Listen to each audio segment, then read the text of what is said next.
Renungan menurut Katekismus Heidelberg dipersembahkan oleh Sinode Gereja Kristus Tuhan.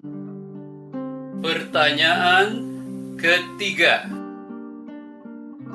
Dari mana Anda dapat mengetahui kesengsaraan Anda? Manusia mengetahui kesengsaraannya dari hukum Taurat Allah. Bandingkan Roma 3 ayat 20, Roma 7 ayat 7 sampai 25. Hari ke-10.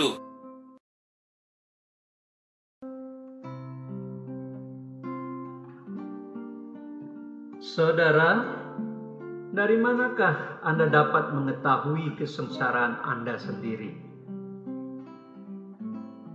Rasul Paulus telah mengungkapkan fungsi hukum Taurat dalam hidup manusia dengan menyatakan bahwa ada 4 fungsi hukum Taurat, yaitu yang pertama, hukum Taurat mengungkapkan dosa.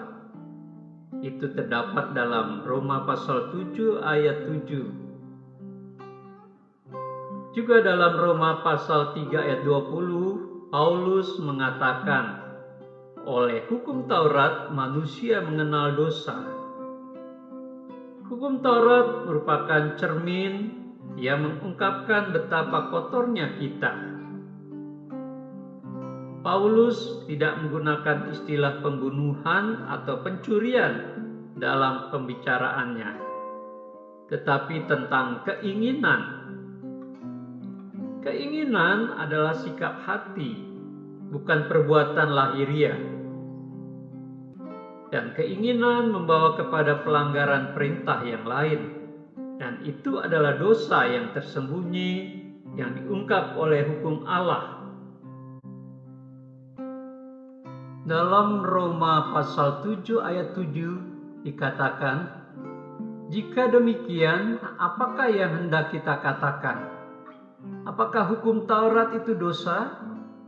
Sekali-kali tidak. Sebaliknya, justru oleh hukum Taurat aku telah mengenal dosa. Karena aku juga tidak tahu apa itu keinginan. Kalau hukum Taurat tidak mengatakan, jangan mengingini. Rasul Paulus juga mengatakan bahwa hukum Taurat yang membangkitkan dosa dapat dalam Roma pasal 7 ayat 8 sampai 9 yang berbunyi demikian. Tetapi dalam perintah itu dosa mendapat kesempatan untuk membangkitkan di dalam diriku rupa-rupa keinginan. Sebab tanpa hukum Taurat dosa mati. Dahulu aku hidup tanpa hukum Taurat. Akan tetapi sesudah datang perintah itu, dosa mulai hidup. Hidup yang mengharapkan dan mencoba hidup menurut peraturan, mendapati bahwa sistem hukum mereka hanya akan membangkitkan lebih banyak dosa dalam diri manusia. Dan yang ketiga, hukum Taurat membawa kepada kematian. Roma pasal 7 ayat 10 sampai 11 yang berbunyi demikian. Sebaliknya aku mati, dan perintah yang seharusnya membawa kepada hidup ternyata bagiku justru membawa kepada kematian. Sebab dalam perintah itu dosa mendapat kesempatan untuk menipu aku, dan oleh perintah itu ia membunuh aku. Saudara, hukum Taurat tidak membawa kepada keselamatan, tetapi hanya menuju kepada orang berdosa bahwa dia berdosa dan terhukum. Oleh karena itu, orang yang hidup dalam hukum Taurat masih memerlukan keselamatan di dalam Kristus. Orang yang hidup dalam hukum Taurat masih memerlukan keselamatan dalam Kristus. Dan yang terakhir, yang keempat, Paulus mengatakan Hukum Taurat memperlihatkan jahatnya dosa. Dalam Roma pasal 7 ayat 12 sampai 13 yang berbunyi demikian. Jadi hukum Taurat adalah kudus dan perintah itu juga adalah kudus, benar dan baik. Jika demikian, adakah yang baik itu menjadi kematian bagiku? Sekali-kali tidak. Tetapi supaya nyata bahwa ia adalah dosa, maka dosa mempergunakan yang baik untuk mendatangkan kematian bagiku. Supaya oleh perintah itu dosa lebih nyata lagi keadaannya sebagai dosa. Hukum Taurat tidak jahat, tetapi kudus, benar dan baik. Melalui hukum Taurat kita mengerti betapa jahatnya akibat dosa yang telah dilakukan oleh manusia.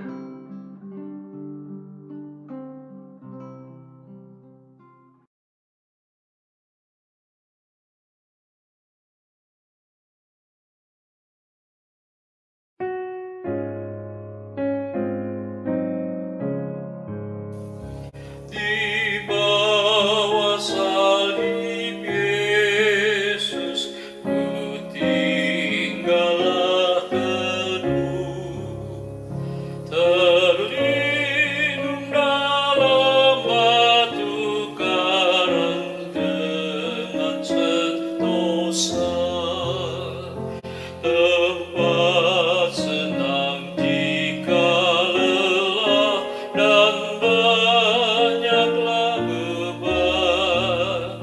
Waktu ku menanggung berat, mendapat perhatian kepada salib Yesus, mata